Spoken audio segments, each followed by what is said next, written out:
কয়েক বছর আগে এই ঘটনা ঘটেছে, তাই এখন মাঝে মাঝে আমার মনে হয় ব্যাপারটা আগাগোড়া মিথ্যে। আমারই কোন রকম শারীরিক অসুস্থতার দরুন হয়তো চোখে ভুল দেখে থাক একটি ছেলে আরেকটি ছেলের সঙ্গে হাত কাড়াকাড়ি করে কি একটা কেড়ে বা ছিনিয়ে নেবার চেষ্টা করছে। আমার চোখে পড়ল। আমি ওদের দুজনকে অমনোযোগিতার জন্য ধমক দিতে অন্য একটি ছেলে বলে উঠল, স্যার, কামিক্ষে সুধীরের মেডেল কেড়ে নিচ্ছে। কার মেডেল? কিসের মেডেল? সুধীর নামে ছেলেটি দাঁড়িয়ে উঠে বলল, আমার মেডেল স্যার। অন্য ছেলেটির দিকে চেয়ে বললুম, ওর মেডেল তুমি নিচ্ছিলে কামিক্ষে? কামিক্ষে ওরফে কামাক্ষাচরণ মৌলিক নামে ছেলেটি বললে, নিচ্ছিলুম না স্যার, দেখতে চাইছিলুম। তা ও দেবে না? ওর মেডেল যদি ও না দেয় তোমার কেড়ে নেবার কি অধিকার আছে? বসো, ওরকম আর করবে না। কথা শেষ করে সুধীরের দিকে চেয়ে ক্লাসের ছেলেদের পরস্পরের মধ্যে ভ্রাতৃভাব ও সখ্য থাকার ঔচিত্য সম্বন্ধে কিছুটা বক্তৃতা দেওয়ার পর খানিকটা কৌতূহলের সঙ্গে জিজ্ঞেস করলাম, কই কি মেডেল দেখি?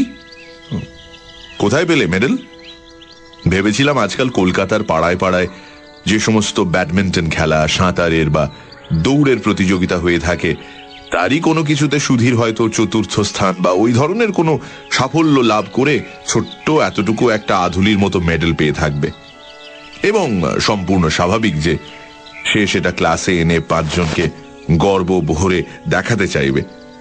এমনকি এই অছিলায় ক্লাস শুদ্ধ হেডমাস্টারের কাছে দলবদ্ধ হয়ে গিয়ে একবেলার জন্য ছুটিও হয়তো চাইতে পারে।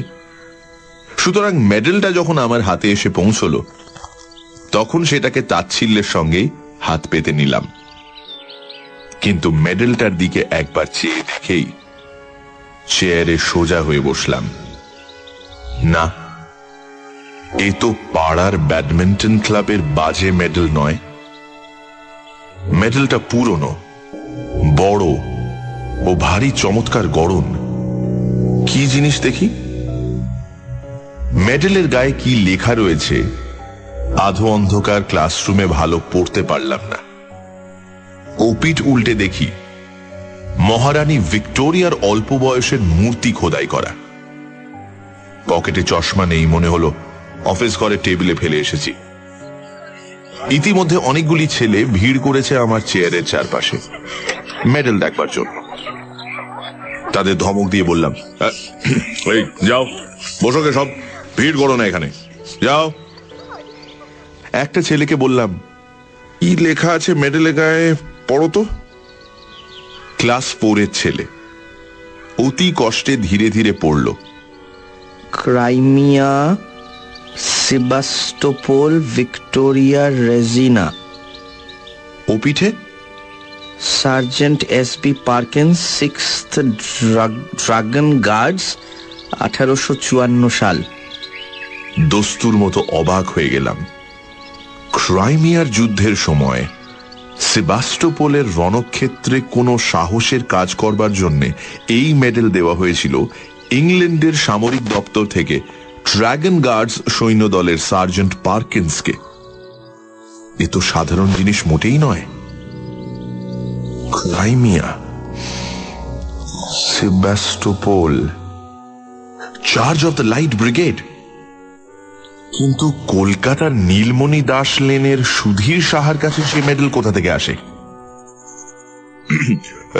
এদিকে এসো, এই মেডেল কোথায় পেয়েছো?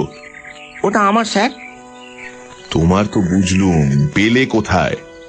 আমার দাদু দিয়েছেন স্যার। তোমার দাদু কোথায় পেয়েছিলেন এটা জানো? হ্যাঁ স্যার, জানি।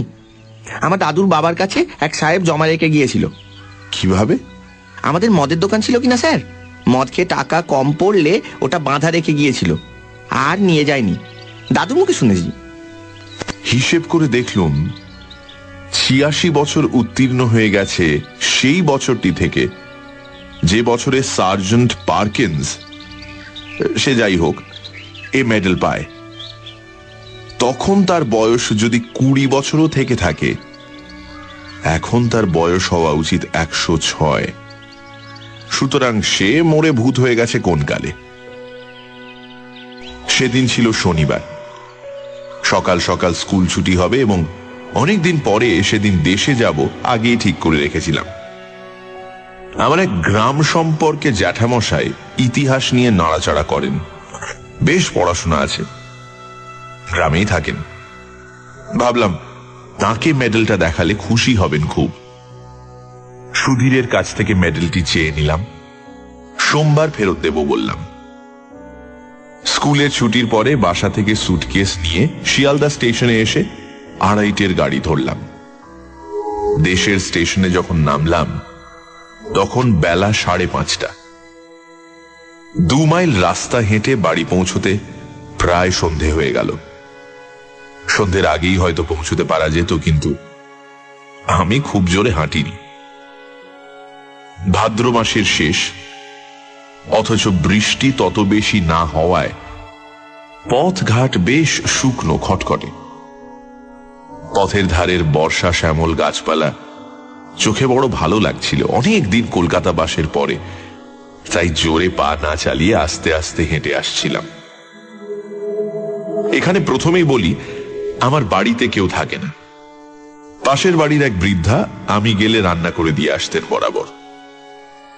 আমার এক বাল্যবন্ধু বৃন্দাবন অনেক বছর ধরে বিদেশে থাকে। পিসিমার মুখে শুনলুম আজ দিন 15 হলো বৃন্দাবন বাড়ি এসেছে। শুনে বড় আনন্দ হলো। সন্ধ্যের পরেই ওর সঙ্গে দেখা করব ঠিক করে চা খেয়ে নদীর ধারে বেড়াতে বের হলাম। যাবার সময় সুটকেসটা খুলে মেডেলটা পকেটে নিলাম, বৃন্দাবনকেও দেখাবো বলে।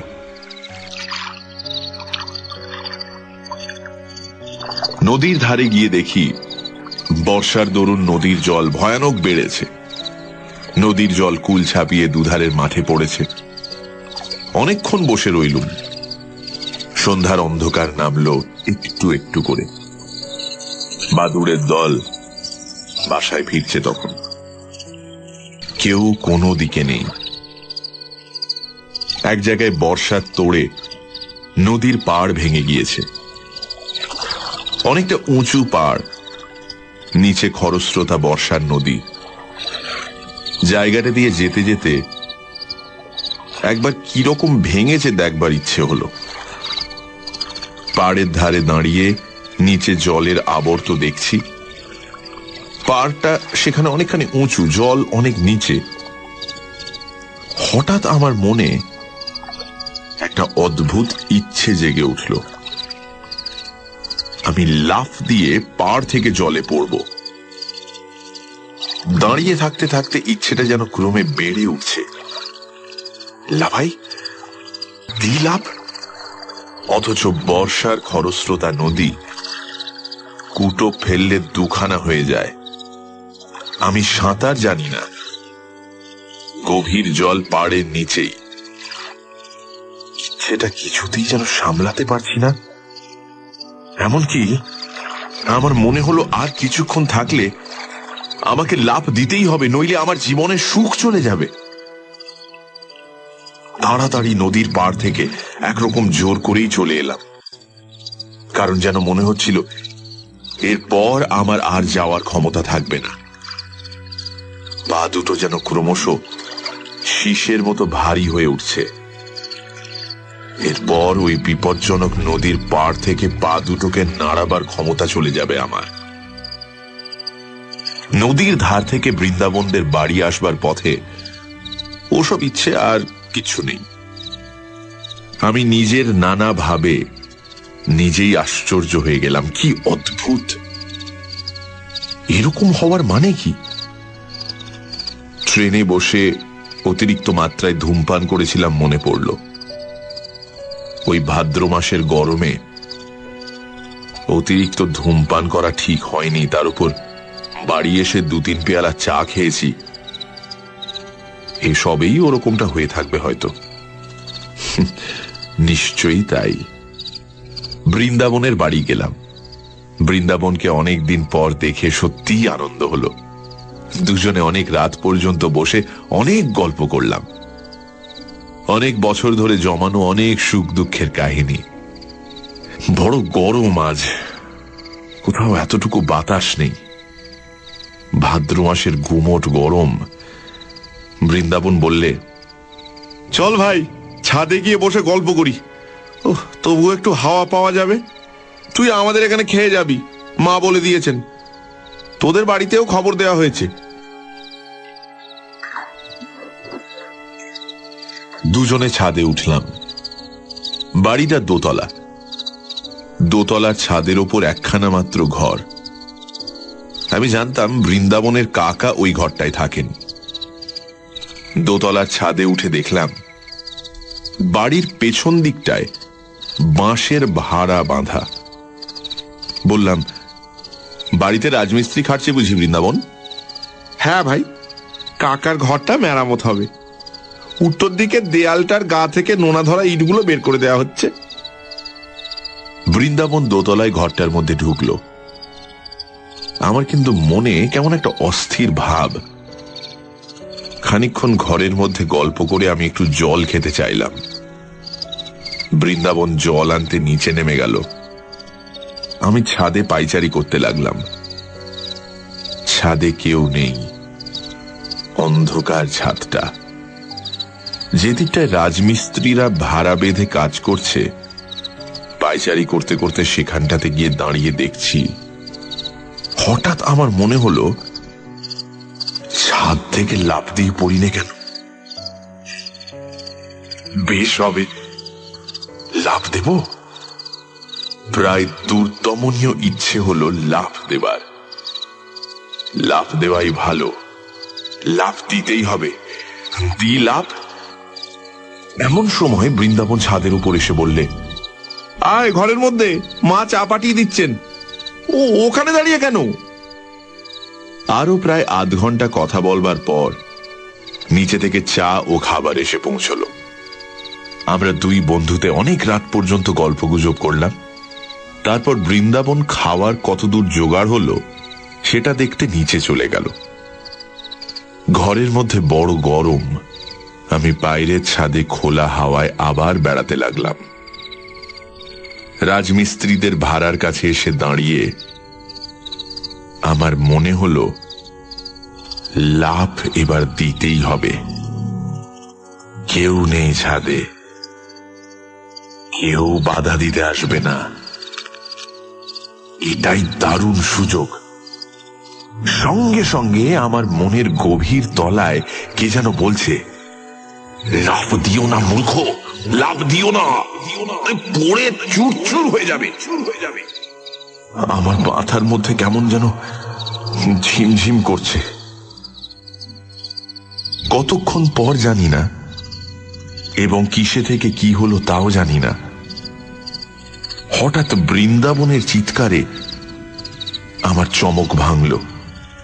দেখি বৃন্দাবন আমাকে হাত ধরে টেনে তুলছে। কি সর্বনাশ! তুই লাফ দিয়ে পড়লি দেখলাম, যেন ভাগ্যিস বাঁশে পা বেঁধে গিয়েছে, তাই রক্ষে। এই কি হলো তোর? আমার মাথা যেন কেমন ঘুরছিল, গা ঝিমঝিম করছিল। বৃন্দাবনকে বললাম, আমি ভাই কিছুই জানি না তো। বৃন্দাবন ঘরের মধ্যে নিয়ে গিয়ে আমায় শুইয়ে দিল। সকলে বলল, ট্রেনে আসার দরুন আর গরমে শরীর কিরকম খারাপ হয়ে মাথা ঘুরে পড়ে গিয়েছিলাম। আমি জানি মাথা ঘুরে পড়ে আমি যাইনি, লাফ আমি ইচ্ছে করেই দিয়েছিলাম। তবে ঠিক যে সময়টাতে আমি লাফ দিয়েছি, সেই সময়ের কথাটা আমি অনেক চেষ্টা করে কিছুতেই মনে করতে পারলাম না। বিছানায় শুয়ে বেশ সুস্থ বোধ করলাম। পাশ ফিরতে হঠাৎ যেন কি একটা শক্ত জিনিস বুকের কাছে ঠেকল। পকেটে হাত দিয়ে দেখি সুধীরের সেই মেডেলটা। আশ্চর্য, এটার কথা এতক্ষণ একেবারেই ভুলেই গিয়েছিলাম। বৃন্দাবনকে সেটা দেখালাম। এদের বাড়ির সকলে মেডেলটা হাতে করে ঘুরিয়ে ঘুরিয়ে দেখল। রাতে নিজের ঘরে এসে শুয়ে পড়লাম। আমার বাড়িতে কেউ নেই বর্তমানে, একাই থাকি একটা ঘরে। একটা জিনিস লক্ষ্য করছি, যখন থেকে বৃন্দাবনের বাড়ি থেকে বের হয়ে রাস্তায় পা দিয়েছি তখন থেকেই কেমন এক ধরনের ভয় করছে আমার। বাড়িতে যখন ঢুকলাম তখন ভয়টা যেন বাড়ল। একা ঘরে কতবার এর আগে শুয়েছি, কিন্তু এমন ভয় মনে আসেনি কোনোদিন। শরীরটা সত্যি খারাপ। শরীর খারাপ থাকলে মনও দুর্বল হওয়া খুবই স্বাভাবিক। আলো নিভিয়ে শুয়ে পড়লাম।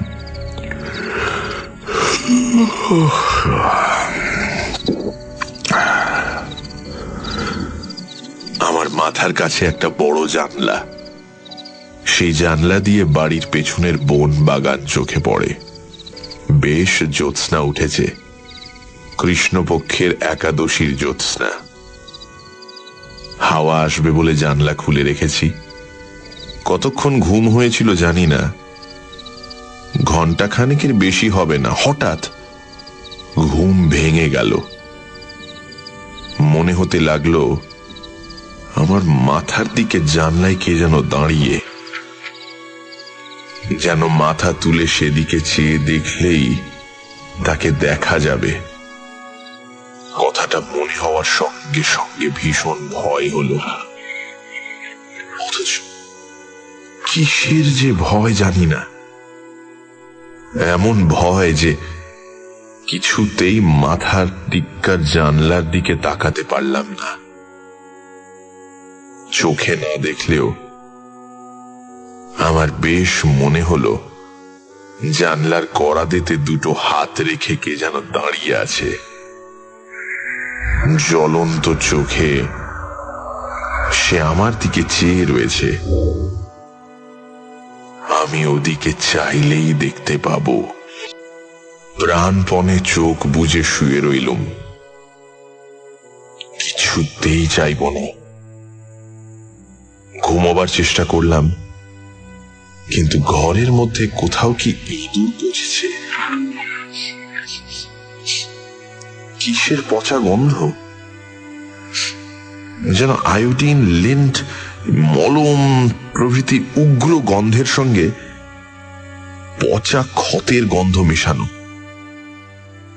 এতকাল বাড়িতে থাকা নেই, যার উপর বাড়িঘর পরিষ্কার রাখার ভার, সে যে কিছুতেই দেখাশোনা করে না তা বেশ বোঝা গেল। কে যেন আমার মনের ভেতর বলছে, চেয়ে দেখো, তোমার মাথার দিককার জানলার দিকে একবার চেয়ে দেখোই না। ঘরের চারিদিকে কিসের যেন একটা প্রভাব, কোনো অমঙ্গলজনক, হিংস্র, উগ্র, অশান্ত ধরনের ব্যাপারটা। ঠিক বলে বোঝানো যায় না। আমি যেন ভয়ানক বিপদগ্রস্ত। সে এমন বিপদ যা আমাকে মরণের দোর পর্যন্ত পৌঁছে দিতে পারে। এমনকি সে দোরের চৌকাঠ পার করে অন্ধকার মৃত্যুপুরীর হিম শীতল নীরবতার মধ্যে ডুবিয়ে দিতেও পারে। আমি চাইব না, আমি চাইব না, কিছুতেই চাইব না। কিন্তু যে প্রভাবই হোক, আমার ঘরের মধ্যে দেয়ালের এ পিঠে তার অধিকার নেই। বহুকাল ধরে পূর্বপুরুষেরা বাস্তু শালগ্রামের অর্চনা করেছেন এ ঘরে। এর মধ্যে কারো কিচ্ছু খাটবে না। আমার মনটাই আবার যেন এই কথাগুলি বলল আমাকে। অন্ধকার রাতে একলা ঘরে মন কত কথা কয়। জানলার ধারে কি যেন একটা শব্দ হলো, অদ্ভুত ধরনের শব্দটা।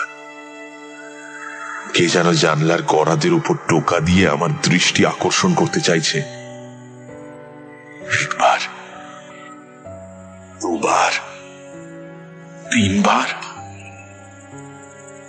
ভয়ে আমার বুকের মধ্যে ঢিপ ঢিপ করতে লাগলো। কাউকে ডাকবো চিৎকার করে, একবার চেয়ে দেখবো জানলার দিকে, জিনিসটা কি? হঠাৎ আমার মনে পড়ল একটা ধাড়ি বেজি অনেকদিন ধরে বাইরের দেয়ালে কড়িকাঠের খোলে বাসা বেঁধে আছে। আজ বিকেলেও সেটাকে একবার দেখেছি। জানলার ওপরকার কাঠে সেটা পোকামাকড় বা জোনাকি ধরছে, এ তারই শব্দ। কথাটা মনে হতেই মনের মধ্যে সাহস আবার ফিরে এলো।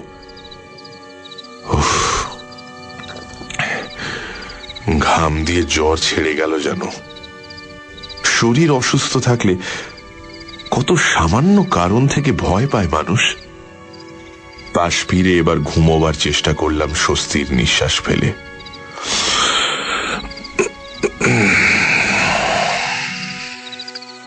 কিন্তু আমার এ ভাব বেশিক্ষণ স্থায়ী হলো না।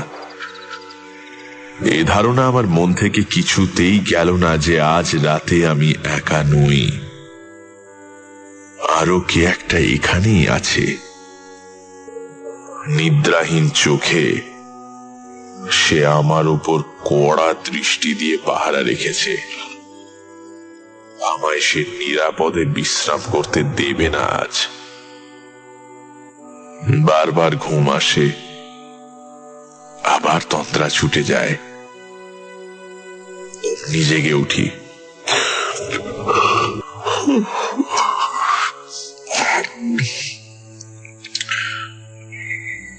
কিন্তু চোখ চাইতে বা বিছানার উপর উঠে বসতে সাহস হয় না। আর সেই শব্দটা মাঝে মাঝে জানলার গরাদের ওপাশ থেকে শুনি, খুব হালকা করাঘাতের শব্দ যেন।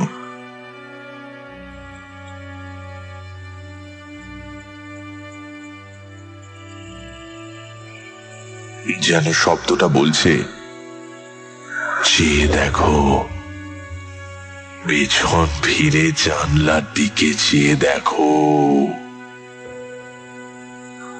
ঘামে দেখি বিছানা ভেসে গিয়েছে। ভাদ্রের গুমোট গরম কিনা। এই অবস্থায় ভোর হলো, দিনের আলো ফুটল। লোকজনের শব্দ কানে যেতে রাতের ভয়টা মন থেকে কোথায় যেন মিলিয়ে গেল। নিশ্চিন্ত মনে বেলা 9টা পর্যন্ত পড়ে পড়ে ঘুম দিলাম। তারপর উঠে চা খেয়ে পাড়ায় বেড়াতে গেলাম। এই সময় একটা ঘটনা ঘটল। তখন আমি তার বিশেষ কোনো মূল্য দিইনি, কিন্তু পরে সব কথা মনে মনে আলোচনা করে দেখে সেটা ভারী আশ্চর্য বলেই মনে হয়েছিল। ও পাড়ার পথে আমার সেই জ্যাঠামশাইয়ের সঙ্গে দেখা। তাকে দেখাবার জন্য আমি মেডেলটা কাল রাতে সঙ্গে নিয়েই বেরিয়েছিলাম, কিন্তু বৃন্দাবনদের বাড়িতে নেমন্তন্নের জন্য তার সঙ্গে দেখা করতে পারিনি। আমায় দেখে তিনি বললেন, এই যে সুরেন, ভালো আছো? কাল তুমি এসেছো দেখলুম, তখন অনেক রাত, আর ডাকলুম না। বোধহয় বৃন্দাবনের বাড়ি থেকে ফিরছিলে। আমি তখন ছাদে পাইচারি করছি। সে গরম গিয়েছে বাবা কাল রাত্রিরে। ও তোমার সঙ্গে লোক রয়েছে দেখে আর ডাকলুম না। তাও লোকটি কে? খুব লম্বা বটে, যেন শিখ কি পাঞ্জাবির মতো লম্বা। তোমার বন্ধু বুঝি? বাঙালির মধ্যে এমন চেহারা, বেশ বেশ বেশ বেশ। আমি অবাক হয়ে জ্যাঠামশাইয়ের মুখের দিকে চেয়ে বললুম, আমার সঙ্গে লম্বা লোক কাল রাত্রিরে? সে কি জ্যাঠামশাই? জ্যাঠামশাই আমার চেয়েও অবাক হয়ে বললেন, তোমার সঙ্গে লোক ছিল না বলছো? একা যাচ্ছিলে? আমার চোখের দৃষ্টি একেবারে কি এত খারাপ হয়ে যাবে বাবা? আমি হেসে বললাম, তাই হবে জ্যাঠামশাই। চোখে কিরকম ঝাপসা দেখে থাকবেন, বয়স হয়েছে তো। আমার সঙ্গে কেউ ছিল না। তাছাড়া আপনাদের বাড়ির সামনের আম গাছটার ছায়া কিরকম একটা আলো আধার দেখেছেন চোখে। অমন ভুল হয়। জ্যাঠামশাই যেন রীতিমতো হতভম্ব হয়ে গেলেন। বললেন, কি আশ্চর্য কাণ্ড! এতটা ভুল হবে চোখে? আম গাছের এদিকে যখন তুমি টর্চ জ্বাললে, তখন দেখলুম তুমি আর তোমার পেছনে একজন লম্বা মতো লোক। তারপর তুমি টর্চ নিবি আম গাছের ছায়ার মধ্যে ঢুকলে। তখনও জ্যোৎস্নার আলো আর আম গাছের ছায়ার অন্ধকারে আমি বেশ দেখতে পেলুম লোকটি তোমার পেছন পেছন যাচ্ছে। তোমার মাথার চেয়েও যেন এক হাত লম্বা, তোমার একেবারে ঠিক পেছনে। তবে খুব ভালো তো দেখতে পেলুম না। অত দূর থেকে আর আলো অন্ধকারের মধ্যে স্পষ্ট কিছু দেখা গেল না তো। এমনকি একবার এই পর্যন্ত মনে হলো তোমায় ডেকে জিজ্ঞেস করি তোমার বন্ধুটি কে। একেবারে এত ভুল হবে আমার চোখের। জ্যাঠামশাইকে আবার বুঝিয়ে বললাম, আমার সঙ্গে কাল কেউ ছিল না, আমি একাই ছিলাম। সুতরাং তার দৃষ্টিশক্তির গোলমাল ছাড়া এ ব্যাপারের অন্য কোনো সিদ্ধান্ত করা চলে না। সারাদিন বৃন্দাবনের সঙ্গে আড্ডা দিয়ে কাটানো গেল। গতকাল রাতের ভয়ের ব্যাপার দিনের আলোয় এতই হাস্যকর বলে আমার মনে হলো আমার নিজের কাছেই, যে বৃন্দাবনকে আর সে কথা বলিনি। রাতে ট্রেনে কলকাতায় ফিরব। বৃন্দাবনদের বাড়ি থেকে চা খেয়ে বাড়ি এসে সুটকেসটা নিয়ে স্টেশনের দিকে রওনা হয়েছি। তখনই সন্ধ্যের অন্ধকার বেশ নেমেছে। বাউরিপাড়ার বড় বাগানটার মধ্যে দিয়ে আসছি। বাগানটা পার হতে প্রায় 5-6 মিনিট লাগে। মস্ত বড় বাগান। বাগানের ঠিক মাঝামাঝি এসে হঠাৎ পেছনে ফিরে চাইলুম কি ভেবে। সঙ্গে সঙ্গে আমার সারা দেহে যেন বিদ্যুৎ খেলে গেল। আচমকা ভয়ে আমার সারা শরীর কাঠ হয়ে গেল। কে ওটা ওখানে দাঁড়িয়ে? রাস্তা থেকে একটু পাশে আগাছার জঙ্গলের মধ্যে আধো অন্ধকার এক অদ্ভুত মূর্তি, খুব লম্বা। তার মাথায় ঘোড়ার বালামচির মতো এক ধরনের লম্বা টুপি, পাতলা লোহার চেন দিয়ে থুতনির সঙ্গে বাঁধা। ছবিতে গোরা সৈনিকদের মাথায় যে ধরনের টুপি দেখা যায়। মূর্তিটা যেন নিশ্চল নিস্পন্দ অবস্থায় আমার দিকে চেয়ে দাঁড়িয়ে, আমার কাছ থেকে মাত্র 10 গজ কি তারও কম দূরে। মরিয়ার মতো আরো একটু এগিয়ে গেলাম। এই ভয়ানক কৌতূহল আমাকে যেন মেটাতেই হবে। মূর্তি নড়ে না চড়ে না, যেন নিশ্চল পাথরের মূর্তি। কিন্তু বেশ স্পষ্ট দেখছি মাত্র 7-8 গজ দূরে তখন মূর্তিটা। আর ঘোড়ার বালামছির লম্বা টুপি ও ইস্পাতের চেনের স্ট্র্যাপ স্পষ্ট দেখতে পেলাম। আমার পা ঠকঠক করে কাঁপতে লাগলো, সারা দেহ কেমন যেন অবশ হয়ে আসছে, মাথাটা হঠাৎ বড় হালকা হয়ে গিয়েছে। বোধহয় আর আধ মিনিট এভাবে থাকলে মূর্ছিত হয়ে পড়ে যেতাম। কারণ সেই ভীষণ মূর্তিটার মুখোমুখি আমি দাঁড়িয়ে, আমার পা দুটো বেজায় ভারী হয়েছে। মরবার উপায় নেই সেই মূর্তির সামনে থেকে। কিন্তু ঠিক সেই সময় বাউরি বাগানের পথে লণ্ঠন নিয়ে কারা ঢুকলো। 2-3 জন লোকের গলার শব্দ শুনে আমার সাহস ফিরে এলো। আমি ওদের ডাক দিলুম চিৎকার করে। ওরা ছুটে এলো। আমায় ওখানে বনের মধ্যে দেখে তারা খুব আশ্চর্য হয়ে বলল, ওখানে কি বাবু, কি হয়েছে? তারপর লণ্ঠন তুলে ওরা আমার মুখ দেখে বলল, ও আপনি? কি হয়েছে আপনার? মুখ একেবারে সাদা ফ্যাকাশে হয়ে গিয়েছে। ভয় টয় পেলেন নাকি? বাউরি বাগান জায়গাটা কিন্তু মোটেও ভালো নয়। সন্ধে পরে এখানে অনেকে ভয় পায়। ওদের লণ্ঠনটা যখন উঁচু করে তুলে ধরলো আমার মুখে, সেই আলোয় দেখলাম সামনের মূর্তিটা তখনও সেখানে, ঠিক সেই রকম দাঁড়িয়ে। একজন বলল, কি দেখছিলেন এখানে দাঁড়িয়ে বাবু? এই সাড়া গাছটা?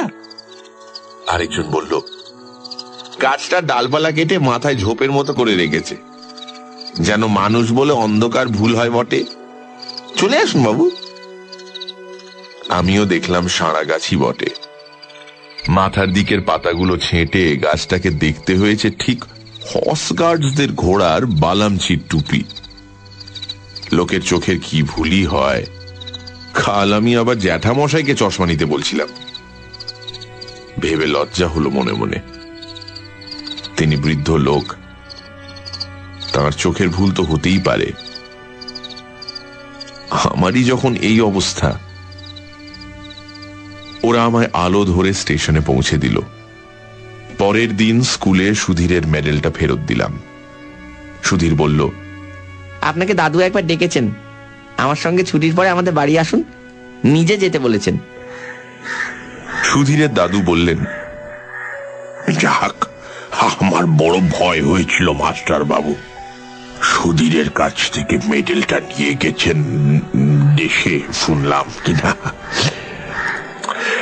আপনার দেশের ঠিকানা জানতুম না, তাহলে একটা তার করে দিতুম। ও মেডেলটা আমার বাবাকে একজন গোড়া সৈন্য দিয়ে যায়, আমি তখন জন্মাইনি। বাধা দিয়েছিল আর উদ্ধার করতে পারেনি। বেজায় মাতাল আর গোয়ার ছিল লোকটা।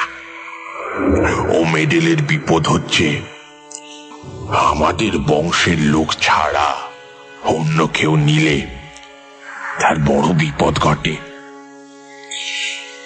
আমার এক ভগ্নিপতি একবার কিছুতেই শুনলে না, অনেক কাল আগের কথা। বাড়ি নিয়ে গেল মেডেল দেখাতে। সেই দিনই সন্ধ্যের সময় ছাদ থেকে পড়ে মারা গেল। মৃতদেহের পকেট থেকে মেডেলটা বেরুলো। আমি কলের পুতুলের মতো শুধু বললাম, ছাদ থেকে পকেটে মেডেল পাওয়া গেল? হ্যাঁ মাস্টার বাবু, আমার নিজের ভগ্নিপতি। মিথ্যে কথা তো বলবো না। আর 27-28 বছর আগের কথা। ওটা আরো 2-1 নিয়েছে, তখনই ফেরত দিয়ে গিয়েছে। বলে রাতে ভয় পায়, গা ছমছম করে, কে যেন পেছনে ফলো করছে বলে মনে হয়। ও বাইরের লোকের সহ্য হয় না, প্রাণ পর্যন্ত বিপন্ন হয়। তাই ভাবছিলুম একটা তার করে দেব।